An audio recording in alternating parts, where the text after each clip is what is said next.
Muitos irmãos acabam interpretando esse texto equivocadamente, pensando que não existia uma lei antes do Sinai ou pensando que no Antigo Testamento a salvação era pela lei e não pela graça. Nós vamos mostrar biblicamente que essa compreensão é totalmente antibíblica e que ela prejudica significativamente a compreensão do plano de salvação como revelado nas Escrituras. Vamos começar antes pela interpretação aqui do texto. O texto diz aqui, porque até o regime da lei havia pecado no mundo, mas o pecado não é levado em conta quando não há lei. Entretanto, reinou a morte desde Adão até Moisés, mesmo sobre aqueles que não pecaram à semelhança da transgressão de Adão, o qual prefigurava aquele que havia de vir, que é Cristo. Se nós pensarmos que não existia uma lei antes do Sinai, nós vamos ter alguns problemas. O primeiro, como que nós explicamos Gênesis capítulo 4, em que Caim é chamado, é julgado por Deus como um homicida? Caim matou Abel. Como que Caim seria considerado um homicida se não existisse uma lei, não matarás? Vamos analisar. Outro texto que teríamos um problema, Gênesis 6. Gênesis 6, 5 diz assim: viu o Senhor que a maldade do homem se havia multiplicado na terra e que era continuamente mal todo o desígnio do seu coração. E aí, no versículo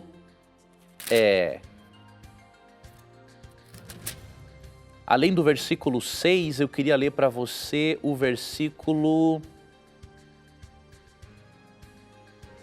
Aqui, o versículo 3. Então disse o Senhor, o meu espírito não agirá para sempre no homem, pois este é carnal, e os seus dias serão 120 anos. Como que Deus consideraria o ser humano carnal e como que Deus consideraria o ser humano mau se não existissem princípios morais pelos quais Deus pudesse avaliar o ser humano? Como que Deus poderia dizer que a terra estava cheia de violência se não existissem mandamentos morais? Vamos voltar mais ainda. Como que Jesus poderia dizer que Satanás é homicida desde o princípio? João 8,44, Jesus diz que Satanás é homicida desde o princípio e é pai da mentira. Se não existissem princípios morais antes do Sinai, então como que Satanás foi considerado homicida? E um assassino, e um mentiroso. Então perceba, a interpretação de que Romanos 5, 13 e 14 está dizendo que a lei moral passou a existir após o Sinai é uma interpretação falsa, equivocada.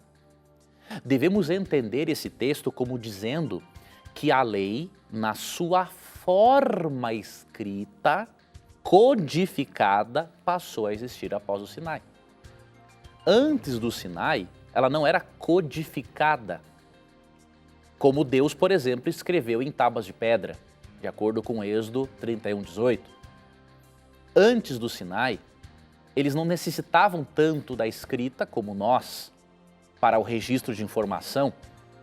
Boa parte das informações eram transmitidas oralmente, de geração em geração, e com, obviamente, a diminuição da capacidade de memória, de reter dados, a escrita foi surgindo como uma necessidade. Após o povo de Israel ficar no cativeiro egípcio, eles perderam toda a sensibilidade moral. E aí Deus codifica os seus princípios morais que já existiam. Professor, só para contextualizar, quanto tempo o povo ficou cativo lá Quanto tempo ele ficou preso? Aproximadamente uns 400 anos. 400 anos. Por isso acabou degenerando aquela coisa de pai para filho, não é isso?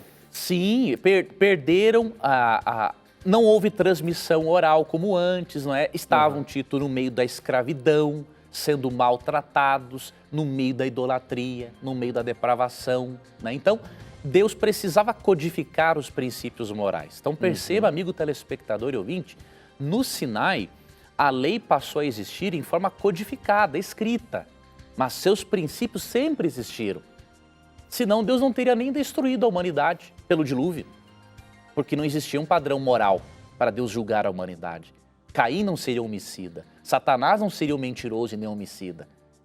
Então cuidado, amigo telespectador e ouvinte, com essas interpretações. Muitas vezes as pessoas leem a Bíblia de qualquer jeito, não avaliam o contexto geral das Escrituras, e não pensam no que o texto realmente está dizendo. Quando lemos o verso 13 e 14, o que nós estamos percebendo aqui, que o argumento de Moisés, na verdade, o argumento de Paulo, na verdade, é o seguinte: mesmo que não houvesse uma lei escrita, a humanidade já era considerada pecadora e digna da morte eterna. E por isso, veio o verso 15, todavia, não é assim com o dom gratuito, como a ofensa. Porque se pela ofensa de um só, Adão, morreram muitos, muito mais a graça de Deus e o dom pela graça de um só homem, Jesus Cristo, foram abundantes sobre muitos. Então, qual é o argumento aqui em Romanos 5, 12 a 15, por exemplo? A lei sempre existiu. Porém, quando foi dada no Sinai, de forma codificada, ela destacou ainda mais o pecado. Agora, mesmo que não houvesse uma lei escrita antes do Sinai, os princípios sempre existiram e a humanidade já era considerada pecadora e digna da morte eterna. Mas graças a Jesus, o segundo Adão, agora nós temos uma nova oportunidade de graça, de salvação, porque Cristo pagou a nossa dívida na cruz. Então o argumento de Paulo é outro. Sem contar que ao Paulo relacionar Adão com Cristo, olha o período que ele está cobrindo. Ele está começando do Gênesis e vai até Cristo, mostrando o quê? Que sempre o plano de salvação foi uma coisa só, meu amigo. Você não pode pensar que a salvação era pela lei no Antigo Testamento. Não existe lógica para isso. O fato de os judeus interpretarem errado o plano de salvação naquela época não significa que Deus tivesse um outro plano de salvação. Se você ler, por exemplo, Apocalipse 13:8, ali diz que Cristo é o Cordeiro de Deus que foi morto antes da fundação do mundo. Pedro fala em 1 Pedro 1:18 a 20 que Cristo foi morto antes da fundação do mundo.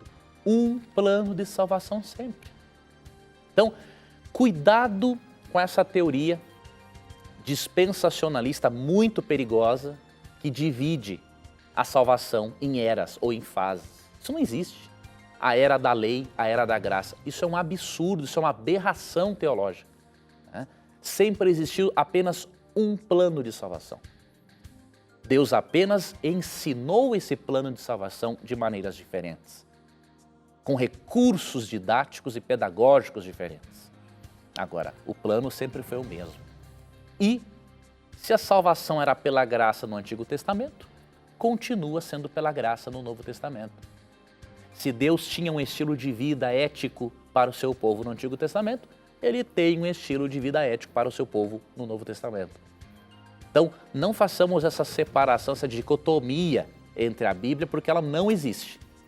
Na verdade, muitos acusam-nos de sectários, na verdade, eles são sectários e hereges, porque quando eles dividem a Bíblia como se Antigo e Novo Testamento fossem antagônicos, isso é uma crença herética. Os reformadores protestantes nunca acreditaram nesta barbaridade, mesmo que tivesse uma compreensão sobre a lei um pouco diferente da nossa. Então, estudemos a Bíblia, permitamos que o texto fale por si mesmo, pensemos nas implicações de nossas conclusões para depois afirmarmos algo com toda certeza. Muito bem.